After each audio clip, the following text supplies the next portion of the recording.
Hello guys, आज हम विनीत भाई के साथ हैं जिनका ऑल इंडिया रैंक 1635 है। 1635 और जिनका फिजिक्स में नीट 2025 में मार्क्स 135। 135 आए हैं। तो आज इस समय नीट वालों की सबसे समस्या ज्यादा चल रही होती है यार फिजिक्स को लेकर। काहे कि लगभग हम लोग नीट वाले लगभग बायोलॉजी में बढ़िया कर रहे होते हैं और बायोलॉजी में हमारा कर लेते हैं, केमिस्ट्री में भी एवरेज होता है और बायोलॉजी में कॉन्फिडेंस भी होता है। और जैसे हमारा जब पेपर्स लगभग 3 महीने 4 महीने बचे रह जाते हैं तो हम टेस्ट देना शुरू करते हैं। तो हमें लगता है यार कि बायोलॉजी हम कर ले रहे हैं, केमिस्ट्री भी हमारा एवरेज चल रहा है, लेकिन फिजिक्स की वजह से हमारे मार्क्स नहीं आ रहे हैं। और जो हमारे टेस्ट में मार्क नहीं तो हमारे बढ़िया कॉन्फिडेंस नहीं आ रहा है। हमें लगता है यार हमारा टेस्ट खराब चल रहा है तो हम पेपर में कैसे बढ़िया कर सकते हैं। तो हम चाहेंगे कि आपको एक अच्छा बढ़िया स्ट्रेटेजी बताया जाए जो इस समय में कई लोग फेस कर रहे होंगे, उनको एक बढ़िया सोल्यूशन दिया जाए। इसलिए आज हम विनीत भाई के साथ आपको फिजिक्स पे कुछ बात करेंगे। हो सकता है कि आपके लिए बहुत काफी अच्छा बेसिक बेनिफिशियल हो। तो विनीत भाई आप ये बताइए कि इस समय जब आप तैयारी कर रहे थे तो आप कैसे लोगों को देख रहे थे या आपके साथ कैसा आपको फील हो रहा था? देखो, मैं जिस टाइम प्रिपरेशन टाइम पे था ना, उस टाइम में ग्रुप स्टडी करता था। तो ग्रुप स्टडी में हम 4 दोस्त थे। उनमें से किसी का सिलेबस कंप्लीट था, किसी का मैक्सिमम कंप्लीट था, किसी का हाफ था, किसी ने चालू किया था। आपका तो क्या रहता है ये? मेरा तो मैक्सिमम कंप्लीट के पास था। मेरा एक दोस्त था सुरेश भाई जैसा, उसका पूरा कंप्लीट था, तो ओरा फार्मिंग करता था। उसके चक्कर में एम्स दिल्ली छोड़ के एम्स गोरखपुर में है वो। अरे भाई, लेकिन चलो बढ़िया यार, कम से कम गोरखपुर में है, एम्स गोरखपुर लेकिन में एम्स है। दिल्ली चली गई उसकी। हाँ ये तो है। और आगे चक्कर में तो सुरेश भाई का भी हो रहा है, अभी चल रहा है वो ऐसे ही है। सुरेश भाई का भी हो रहा था इस अपने टाइम में। तो जिनका कंप्लीट हो चुका उनको तो कोई टेंशन नहीं, वो तो अपने मजे से रिवीजन करो और हवा में आने की कोई जरूरत नहीं। ये सबसे बड़ी बात है कि कंप्लीट तो हो गया है, ये नहीं कि अब दोस्तों में ऑरा बना के चलना है। अब आपको रैंक के लिए लड़ना है, क्योंकि यार सिलेक्शन के लिए तो सभी लड़ रहे हैं। जब आप कंप्लीट कर चुके हैं, कुछ एडवांस काम कर चुके हैं, तो कुछ आगे एडवांस थोड़ा और आपको पता आपका सिलेक्शन कंफर्म है। हाँ। अब आपको अच्छी रैंक लानी है, अच्छी रैंक लाकर अच्छी कॉलेज में जाना है। तो ऐसा मतलब वो क्या करेंगे जिससे उनकी अच्छी रैंक आए?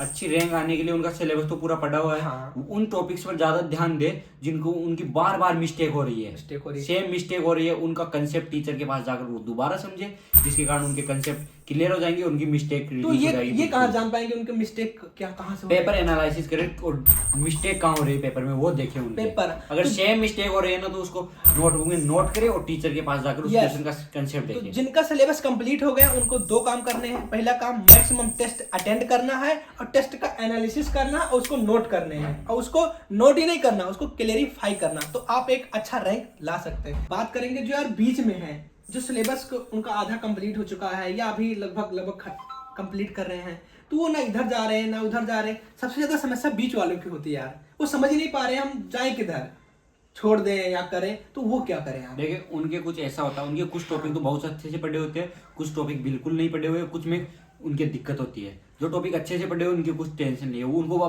बस रिवीजन करने की टेंशन है, जो बाद में कर लेना। और जो बिल्कुल नहीं पढ़े उनको अभी पढ़ो, अच्छे से पढ़ो, कंसेप्ट बिल्कुल क्लियर हो जाएगा एक बार में। ये बात अच्छे से, ये नहीं है कि तुम्हें सिलेबस कंप्लीट नहीं, किसी का दूसरे का देख लिया कि उनका सिलेबस कंप्लीट है और यूट्यूब पे जाए एक शॉर्ट वीडियो देखकर धड़ा कंप्लीट। ऐसा नहीं करना बिल्कुल। हाँ, कंप्लीट करना कोई बड़ी बात नहीं है। और जिन टॉपिक्स में उनकी दिक्कत है उनको नोट करो और टीचर के पास जाओ और उनको क्लियर करो। और आजकल तो चैट जीपीटी आ गई, यूट्यूब पर क्लास देख सकते हो तुम, उससे क्लियर करने की कोशिश करो।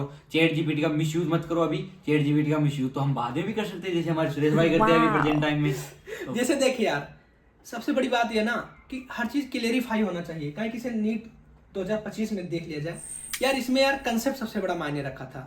तो आप बीच में हैं तो आप क्या करिए, जो आपका चैप्टर्स चल रहे हैं उसे लॉन्ग वीडियो के हिसाब से कवर करना है, या जो आपके लेक्चर्स चल रहे हैं वो पूरे अटेंड करने हैं। लेक्चर अटेंड करें और डेली कम से कम 100 से 150 क्वेश्चन का प्रैक्टिस करें। और 1 वीक में कम से कम एक टेस्ट ऑफलाइन टेस्ट दें और उसका एनालिसिस करें और कंटिन्यूटी बरकरार रखें। कारण कि सबसे बड़ी मुद्दा है कंटिन्यूटी।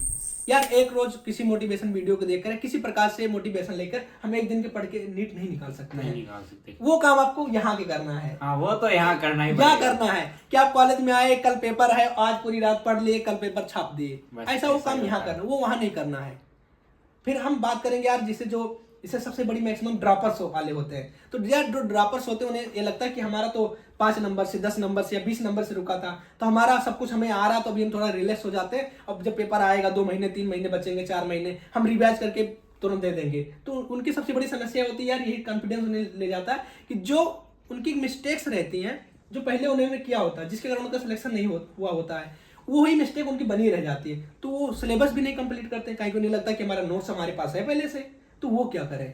ड्रॉपर सबसे पहले तो अपने माइंड में से ये चीज रिमूव कर दो कि हम पहले कितने नंबर से रहे, क्यों रहे, रियर वोर, मतलब वो उसके चक्कर में क्या उनको और कॉन्फिडेंस आ जाएगा, जिसके कारण वो उनकी पढ़ाई अच्छे से नहीं हो पाएगी। उनको ऐसा लगेगा कि मेरे को सब कुछ पढ़ा हुआ, उनका वो सब भूल रहे हैं। रीस्टार्ट का मतलब एवरीथिंग इज रीस्टार्ट, बिल्कुल रीस्टार्ट। उनको भी वैसे ही पढ़ना है जैसे अभी 12th के सारे एग्जाम देने वाले बच्चे पढ़ रहे हैं, वैसे ही सेम।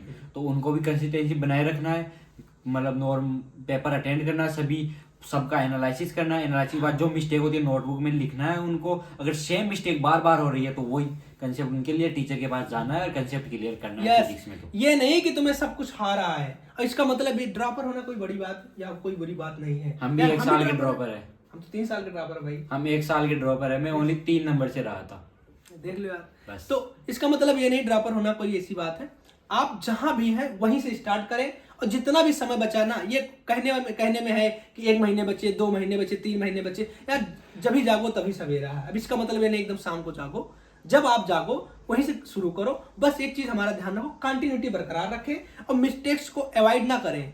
मिस्टेक्स को आप नोट डाउन करें, उसको आप देखें हमारा मिस्टेक क्या है, उसे आप क्लेरिफाई करें और कंटिन्यू लगे रहें।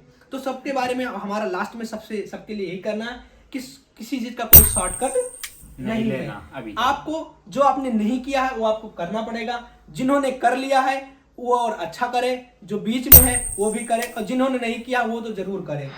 इसका कोई शॉर्टकट नहीं है। All the best for NEET 2026।